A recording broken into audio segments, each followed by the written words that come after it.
gonna be. You think you know me?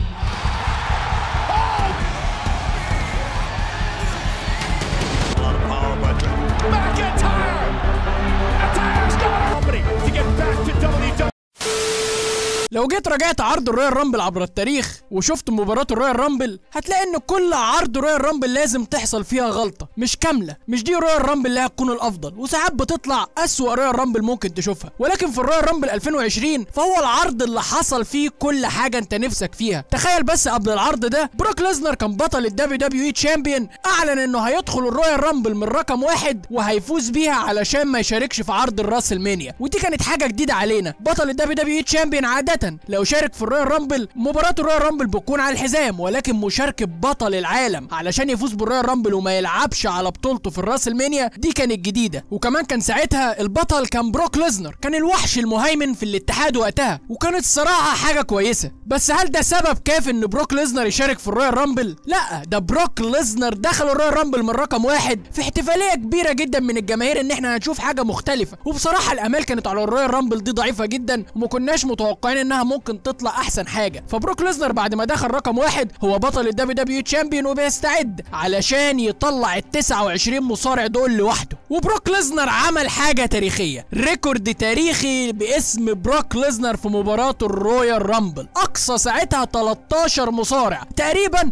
نص المشاركين في الرويال رامبل. بدأنا الرويال رامبل بين تاني واحد وكان الايس، وبصراحة ما خدش في ايد بروك ليزنر غلوة، وبروك ليزنر اقصى الايس بكل سهولة. وبعد ما اقصاه بروك ليزنر فضل يستعرض قوته علشان يقصي المصارع رقم 3، والمصارع رقم 3 كان معانا كان إيريك روين، وبرضه ما خدش دقايق في ايد بروك ليزنر او ثواني معدودة وبروك ليزنر كان مطلعه بره الرينج. وتالت واحد هيقصيه بروك ليزنر هو بابي رود. وبصراحه كان كل المشاركين في الرويال رامبل من اولها لاخرها ناس تقال. الايس كان واخد وضعه في الدبليو دبليو اي، إيريك روين كان مصارعين التقال وقتها، وبابي رود برضو كان مصارع له وزن داخل الاتحاد، ولكن ما حدش خد غلوه في ايد الوحش على الحلبه. اللي كاتب سيناريو الرويال رامبل ده كان بيبين لنا ان اللي هيفوز بيها بروك ليزنر وهتحصل الصدمه. وبعد بابي رود بروك ليزنر قدر يقصي جون موريسون بكل سهوله وبكل سرعه. وبعدها جه تحدي جديد لبروك ليزنر، وهو احد افراد النيو داي كوفي كينغستون. وكوفي طول مع بروك ليزنر لحد ما دخل المصارع اللي بعده، والمصارع اللي بعده كان اللوتشا ري ميستيريو اللي كان في عداوه وقتها مع بروك ليزنر. وكده بروك ليزنر الوضع بقى صعب عليه، بقى فيه 2 مصارعين على الحلبه، ولكن بروك ليزنر برضه ما بيقفوش قصاده، وكان قرب يكسر المصارعين الاثنين لحد ما بيزيد الوضع صعوبه على بروك ليزنر اكتر واكتر، ويدخل المصارع اللي عليه الدور وهو كان بيج اي زميل كوفي كينغستون، وتعاون هو وري ميستيريو وكوفي كينغستون على بروك ليزنر. وقلنا خلاص بروك ليزنر هيطلع من الرويال رامبل دي، كلهم اتحدوا عليه. ولكن بروك ليزنر في اقل من دقيقه بيطلع ري ميستيريو وبيطلع كوفي كينغستون وبيطلع بيج اي بكل سهوله علشان الوحش يقف في الرينج ويعلن ان هو هيطلع الكل وقتها وهيفوز بالرويال رامبل دي، وان محدش هيقدر على الوحش داخل الحلبه دي ابدا. وبعدها دخل المصارع رقم 9 في الرويال رامبل وكان سيزارو، وسيزارو كان من ضمن الضحايا، ما خدش دقايق معدوده في ايد بروك ليزنر، وبروك ليزنر كان مطلعه بره الرينج. يعني بروك ليزنر طلع اسماء تقيله في الرويال رامبل دي. وبعدها مسك اللقب بتاعه وفضل يرفعه في وش الجماهير وفي وش الكل ويقول لهم ما حدش هيقدر عليا، وانا مش هلعب في الراس المانيا على اللقب، وهتنيني محافظ عليه لاطول فتره ممكنه. ورقم 10 معانا كان شيلتون بنجامين. وبصراحه الوضع كان غريب، بروك ليزنر وبول هيمان كانوا فرحانين ان شيلتون بنجامين داخل، ده لان كان في بدايات بروك ليزنر كان في صداقه ما بينه وما بين شيلتون بنجامين، وكانوا تاج تيم سواء قبل ما ينضموا للدبليو دبليو اي او بعد حتى في بداياتهم مع الدبليو دبليو اي. وشفنا الحضن ما بين بروك ليزنر وشيلتون بنجامين، وقلنا هنشوف تعاون وهنشوف حاجه جديده. ولكن فجاه بروك ليزنر بيفتكر نفسه بيقول ايه ده، كل حاجه اتغيرت، انا دلوقتي اصبحت الوحش داخل الدبليو دبليو اي، انا مش محتاج حد يساعدني. واف 5 على شيلتون بنجامين واقصى شيلتون بره الرويال رامبل. ورقم 11 في الرويال رامبل كان احد الناس اللي فازوا بالرويال رامبل عام 2018 وكان بطل القارات وقتها، وهو شينسكي ناكامورا. وده كان تحدي صعب على بروك ليزنر. واضح ان شينسكي ناكامورا من ضمن الناس اللي فازت بالرامبل، فاكيد عنده خبره وهيعرف يتعامل مع بروك ليزنر بشكل كويس. لكن شينسكي ناكامورا ما بياخدش اقل من ثواني في ايد بروك ليزنر، وبروك ليزنر بيطلعه بكل سهوله. ورقم 12 معانا كانت صدمه وقتها، لانه كان لسه راجع للاتحاد مره تانية وهو كان MVP.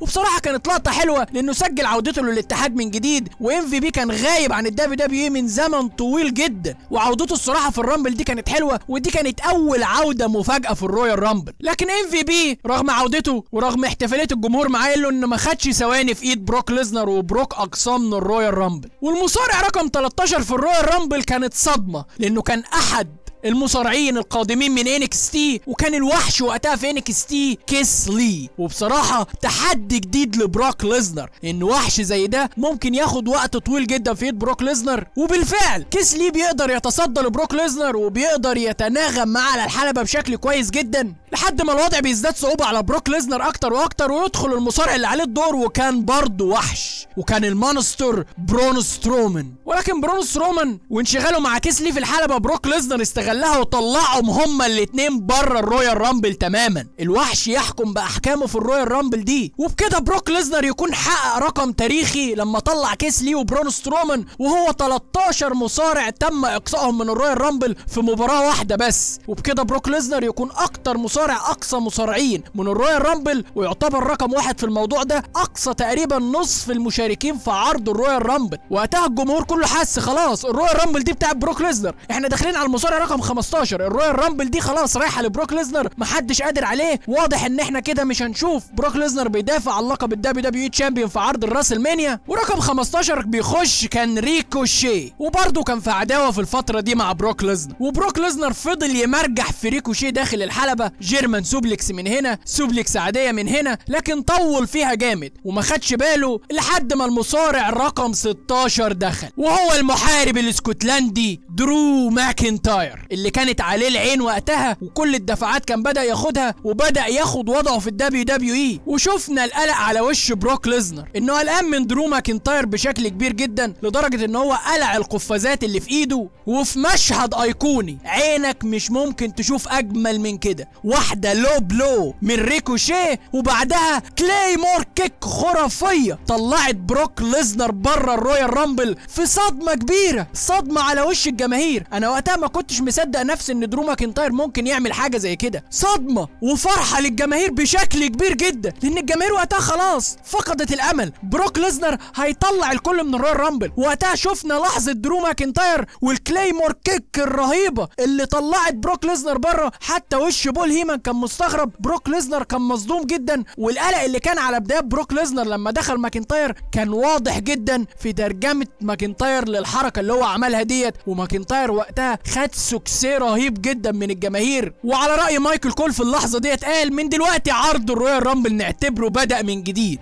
والرويال رامبل بدأت تاخد وضعها من أول من تاني. بعد دخول ايجي ستايلز رقم 18 بدأنا نشوف نجوم تقال مرة تانية بيخشوا الرويال رامبل، بس المرة دي بروك ليزنر مش هيطلعه. وبعد ايجي ستايلز دخل وقتها دولف زيجلر، والرويال رامبل بدأت تحلو، والأداء كان جميل جدا ما بين زيجلر ماكنتاير وما بين ايجي ستايلز. ودخل بعدها رقم 20 وكان كارل اندرسون، وقتها كان في تاك تيم مع ايجي ستايلز اللي هم وقتها كان اسمهم الاو سي، وشفنا تعاون ما بينهم على الرينج ضد دولف وماكنتاير. وقتها بقى يخش المصارع رقم 21، وهي افضل عودة في تاريخ الدبليو دبليو اي كله، عودة الريتد ار سوبر ستار ايدج للمصارعة مرة تانية بعد غيابه من عام 2011 بسبب الاصابة. كانت صدمة لكل الجماهير، صدمة في كل الشوارع، صدمة للناس اللي بتتفرج، كانت صدمة ليا انا شخصيا، وبصراحة كانت اسعد لحظات حياتي ممكن تشوفها. يعني الرويال رامبل دي حققت لك اهم حاجتين، الريكورد بتاع بروك ليزنر التاريخ ال 13 مصارع، وعودة الريتد ار سوبر ستار ايدج. يعني الرويال رامبل دي في طريقها للعالمية، في طريقها انها تكون مباراة الاحلام. عودة ايدج كانت مجنونة، محدش كان مصدق، الكل كان حماسي وقتها. ما كمان عملوا الرويال رامبل كانها رويال رامبل سكواش لبروك ليزنر، ولكن فجأة تحولت من رويال رامبل سكواش لرويال رامبل احلام، وده يعتبر اهم تحول في تاريخ الرويال رامبل كله. وايدج دخل فضل يوزع سبير على كل اللي موجودين داخل الرينج،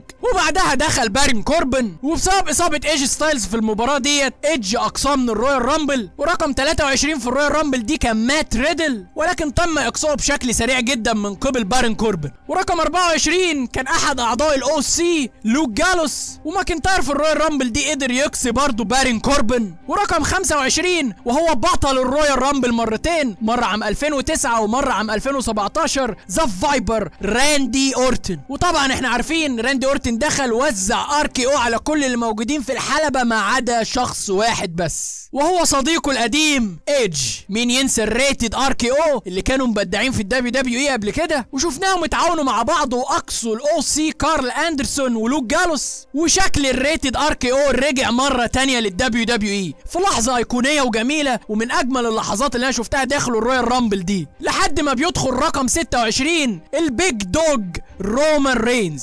والرويال رامبل بدأت تحلو، انت عندك دولف زيجلر، راندي اورتن، ايدج، ماكنتاير، ورومان رينز. رويال رامبل تقيلة ولسه فاضل لنا 4 مصارعين. ورومان رينز اول ما دخل قدر يقصي دولف زيجلر خارج الرويال رامبل تماما. ورقم 27 وقتها دخل وهو كان كيفن اوينز، وبعدها دخل رقم 28 وكان أليستر بلاك، وبعدها كان رقم 29 كان ساموا جو. بسم الله ما شاء الله، الرويال رامبل في اخرها تقيلة جدا، تقيلة، مصارعين على الحلبة تقال، وكل واحد فيهم مرشح للرويال رامبل، وخصوصا العائد وقتها الريتد ار سوبر ستار ايدج. ورقم 30 وقتها كان المصايا وعصابته سيس فريك رولينز، والعصابه بتاعته كانت مكونه من بادي ميرفي والAOB. والعصابه بتاعته وقتها دخلت تنظف له الرويال رامبل وتضرب في كل واحد موجود على الرينج علشان سيس يخش يخلص ويفوز بالرويال رامبل دي. وكانت لقطه جميله جدا لان سيس وقتها كان عامل مشاكل مع الاتحاد كله. وقتها كيفن اوين عمل الستانر لسيس رولينز وحب يقصيه ويرميه بره الرينج، ولكن الAOB بيقدروا يشيلوا سيس فريك رولينز ويدخلوه للحلبه من غير ما رجليه تلمس الارض، وكده الوضع بقى صعب. سيس رولينز معاه مساعدات خارجيه وممكن يفوز بالرويال رامبل. وبعدها سيس قدر يطلع أليستر بلاك وساموا جو وكيفن اوينز، وباقي في الرامبل رومان، ماكنتاير، وايدج، وراندي اورتن. ووقتها الاربعه دول اتعاونوا مع بعض ونفخوا سيس فريك رولينز، وبعدها ماكنتاير اقصى سيس بكل سهوله من الرويال رامبل. وبكده بقى عندنا رومان، ايدج، ماكنتاير، وراندي. والاتحاد ما بين ايدج واورتن فضل مكمل، وفضلوا مع بعض وهاجموا ماكنتاير ورومان رينز. وشفنا وقتها الدبل RKO من ايدج وراندي اورتن على درو ماكنتاير، وقلنا خلاص الريتد RKO رجع مره تانية. ولكن الغدر من صفاته، راندي اورتن حته الغدر اللي جواه موجوده، وكان عايز يغدر بايدج، ولكن ايدج خد باله. وطبعا مش راندي بس اللي عنده صفه الغدر، ده من صفات ايدج ومن اهم صفات ايدج، علشان ايدج وقتها يقصي راندي اورتن من الرويال رامبل في لحظه صدمه، ويقول له ان كنت انت غدار مره فانا غدار 1000 مره. وبكده ايدج بيقرب انه يفوز من الرويال رامبل اكتر واكتر. وبقى عندنا رومان، ايدج، وماكنتاير، وحصلت معركه شديده على الرامبل، ورومان رينز في لحظه صدمه واسوأ لحظه ممكن تشوفها في الرويال رامبل، ان نكره وقتها بحجم رومان رينز، بحجم البيج دوج اللي كان بيقدمه، يقصي واحد زي ايدج من الرويال رامبل. وقتها خلاص الرويال رامبل ما بقت ما بين اتنين بس، درو ماكنتاير اللي يستحقها، واللي ما يستحقش ان هو ما يكون موجود في WWE وقتها رومان رينز. ولكن هي واحده كليمور كيك من درو ماكنتاير اداها رومان رينز، وبعدها اقصى رومان رينز من الرويال رامبل، وبعدها بيفوز وبيتحقق الشرط الثالث للرويال رامبل علشان تكون مباراه احلام، وهو فوز اللي يستحق بيها فوز المحارب الاسكتلندي ماكنتاير. وكده بعد مشاركه البطل بروك ليزنر وعمل ريكورد تاريخي 13 مصارع، ادي شرط. عوده الريتد ار الصدمه في العرض، ادي تاني شرط. وتالت شرط هو فوز مصارع يستحق بالرامبل، وهو كان درو ماكنتاير، علشان تتحقق اهم الشروط اللي تخلي الرويال رامبل عام 2020 هي رويال رامبل الاحلام حرفيا، وافضل رويال رامبل في التاريخ. وبس كده يا شباب، ما تنساش تتابعنا على صفحه الفيسبوك، هتلاقي الرابط بتاعها موجود تحت في الديسكريبشن. وصلنا 1000 فولورز، فليه لا ما نوصلش 2000 فولورز. وتابعنا على حساباتي على السوشيال ميديا الشخصيه، الفيسبوك والتيك توك والانستجرام، الروابط كلها تحت في الديسكريبشن. كان معاكم مصطفى محمد، واحلى سلام.